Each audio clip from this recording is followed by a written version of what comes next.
Hello, everyone.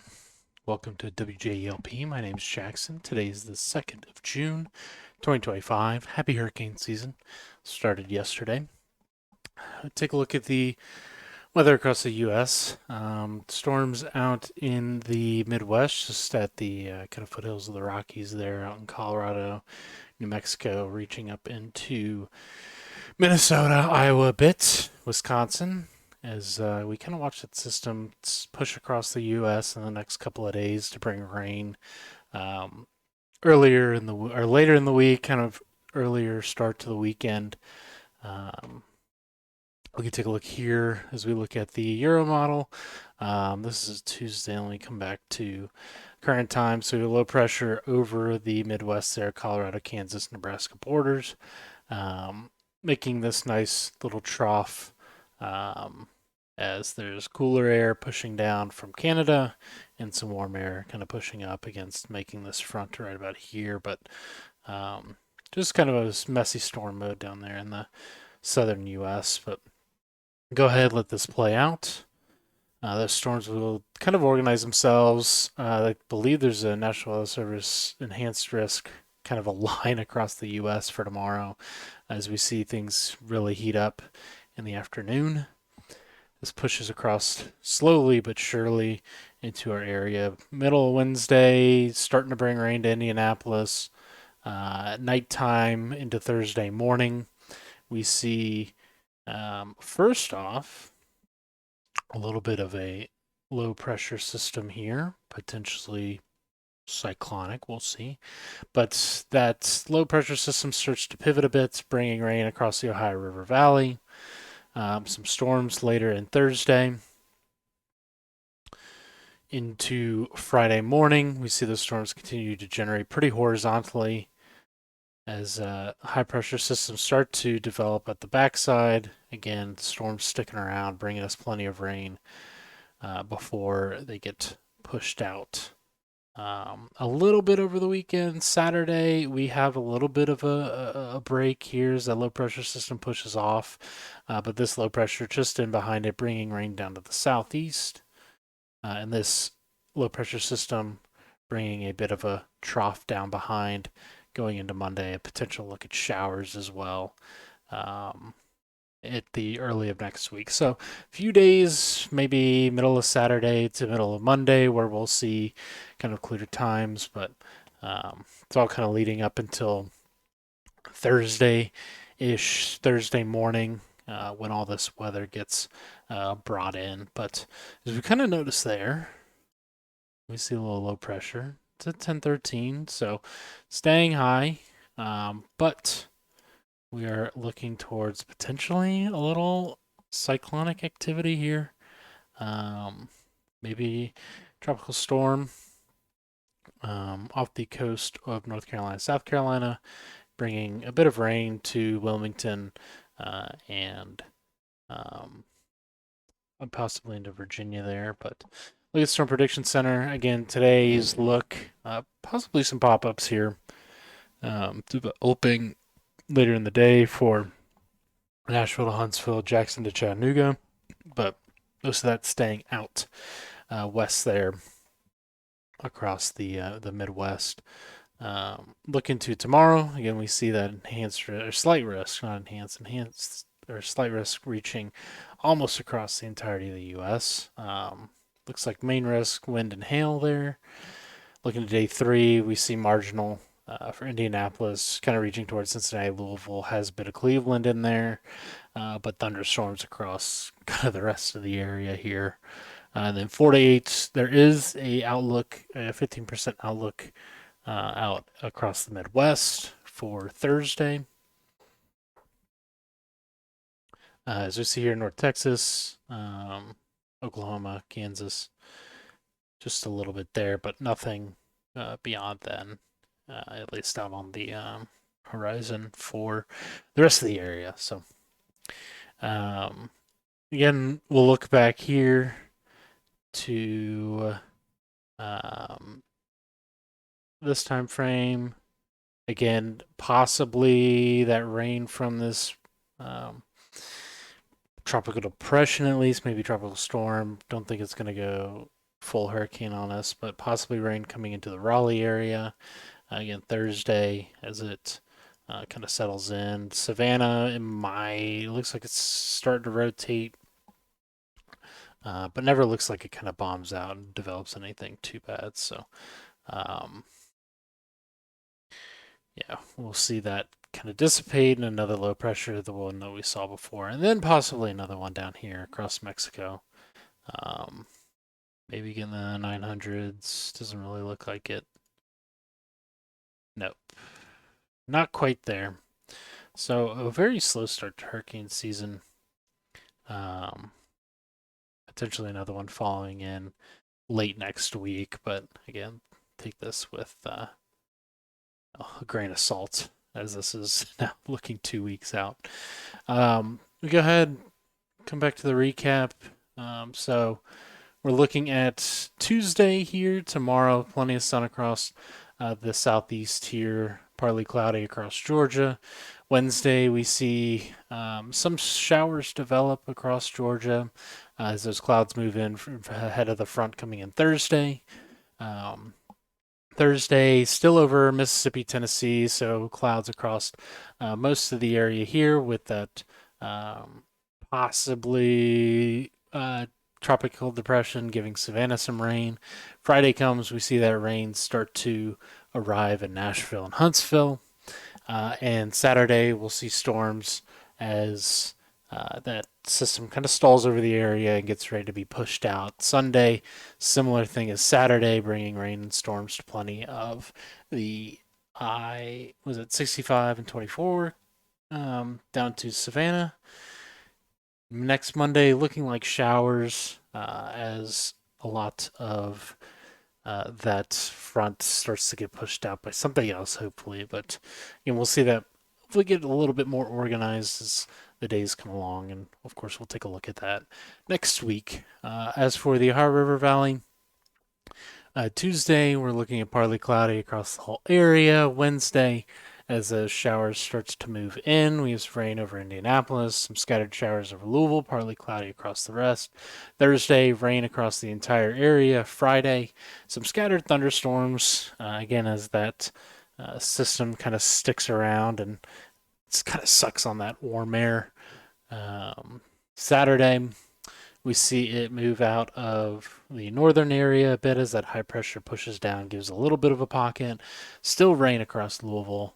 Sunday, we see it clear out of the area as that high pressure fully makes its way down, partly cloudy across everywhere here. And then next Monday, again, seeing the resurgence of those storms as another front comes in that's centered over northern Canada.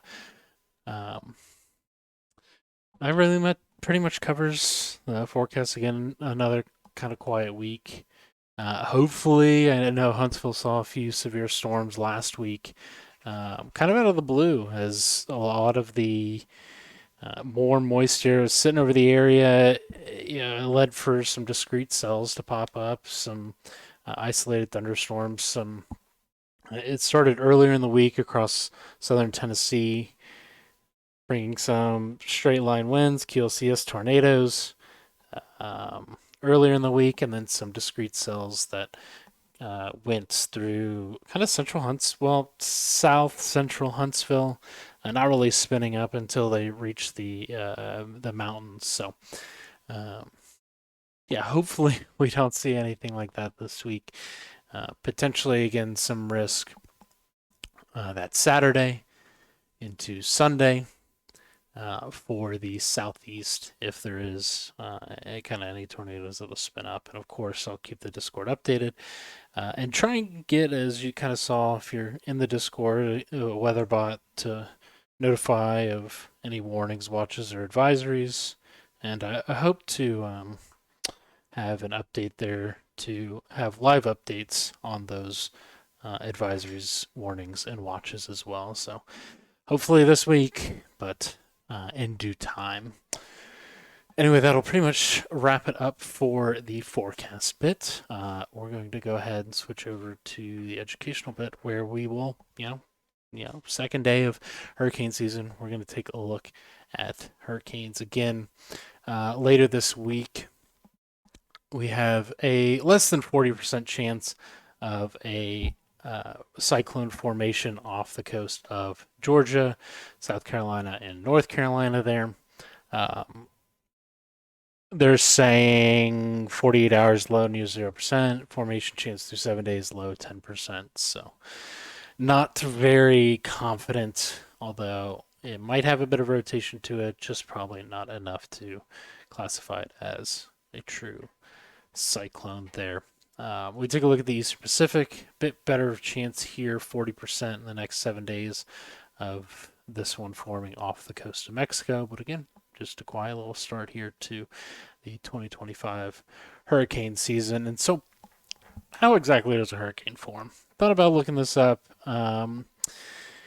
For the most point, I mean, most violent storms on Earth reaching 100-mile-an-hour winds consistently. They form over the equator near warm ocean waters, and it's used to only describe large storms that form over the Atlantic Ocean or the Eastern Pacific. For the most part, some places will call them cyclones out in the Indian Ocean and typhoons there in the Northern Pacific. And so tropical cyclones are like engines that require warm, moist air as fuel. So the first ingredient needed for a tropical cyclone is warm ocean water. We're going to come back here to windy and pop up our um, ocean temperatures if I can find it. And so there we go, some sea temperatures for you. And so what we're looking for is 80 degrees. We've got a little bit of that off the coast, but plenty warmer temperatures here off of southern Florida into the Gulf of Mexico, consistently 80s here. But for the most part, we'll see hurricanes or at least disturbances form just off the coast of Africa, generally in this area. Um, we've still got 70-degree waters, some 80 degrees here closer to the Caribbean, but at least for this area, staying a bit cooler for now. So still got to wait for those to warm up. Some of those mixing currents keeping the water close to South America. Cooler air, cooler water, sorry, coming from Europe here, still filling the eastern central Atlantic here. But anyway, back here, 80 degrees Fahrenheit, at least the top 50 meters below the surface. Okay, I did not know it had to be about 160 feet. So generating plenty of warm, moist air. And the second ingredient is wind. The wind blowing westward across the Atlantic from Africa provides a necessary ingredient. So wind passes over the ocean surface, water evaporates and rises. As it rises, the vapor cools and condenses back into large water droplets, forming cumulonimbus clouds. The clouds are just the beginning. So there's initially a tropical disturbance, and we'll see that over here if we kind of look at the wind maps. Let me actually come back to the rain here, and for the most part, you'll be able to see kind of here. There's almost like a little bit of a bend that will happen. Um, Usually you'll see, say, these winds coming across, you'll see just a little hump, and as it gets into warmer and warmer waters, that hump becomes more pronounced and starts curling on itself and rotates. And so if you want to read, you can pause here to kind of take a look at how the clouds form. But as they grow higher, the air at the top of the cloud is cooling, becoming unstable. In the air at the top of the clouds becomes warmer, making the air pressure higher, causing winds to move outward away from the high pressure area. This movement and warming causes pressure at the surface to drop. When the winds reach between 25 and 38 miles an hour, the storm is called a tropical depression. When the wind speeds reach 39 miles an hour, the tropical depression becomes a tropical storm. This is also when the storm gets a name. The winds blow faster and beginning twisting and turning around the eye or calm center of the storm. Wind direction is counterclockwise in the north and clockwise in the southern hemisphere. This phenomenon is also known as the Coriolis effect. And when the wind speeds reach 74 miles an hour, the storm is officially a hurricane. The storm is at least 50,000 feet high and around 125 miles across. The eye is about 5 to 30 miles wide. The trade winds, which blow from east to west, push the hurricane towards the west, toward the Caribbean, the Gulf of America, or the southeastern coast of the U.S. The winds and low air pressure also cause a huge amount of ocean water to pile up near the eye of the hurricane, which can cause monster storm surges when all the water reaches land. And there you see the hurricane categories 1 through 5 with their wind speed, I guess, buckets there. And a little poster for you to kind of pause and read, if you will, but similar stuff going up there. So, as they were talking about here with kind of the directions of the winds and the Coriolis effect, so you have your trade winds, which go from east to west, kind of about. I mean, what's the Tropic of Cancer? Is just south of Florida there. So Tropic of Cancer, south to Tropic. Isn't it Capricorn? Tropic of Capricorn. Yeah.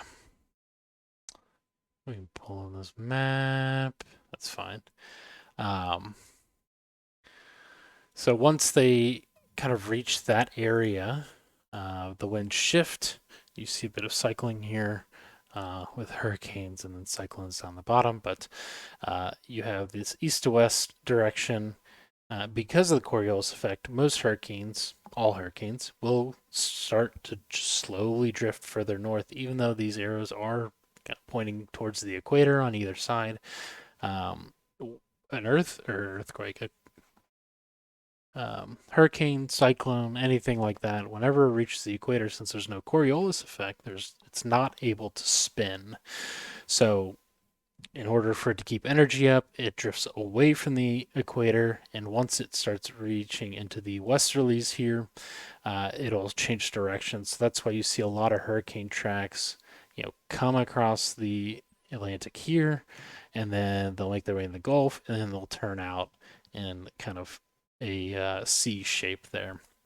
And we can see that here with the historical tracks. No storm really ever crossing. I think there might have been once or twice where a storm has ever crossed it.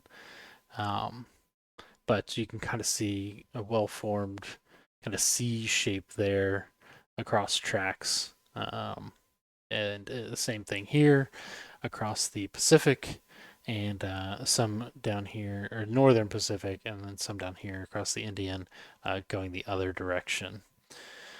So something to just kind of keep a lookout, and it seems like we will have at least another week before we might see, another risk of a hurricane, because this is again just 10%. So that pretty much covers everything that I wanted to discuss here with hurricanes. So feel free to leave a comment if you have any other questions, or if you want to hear of any other topics towards the end of these videos.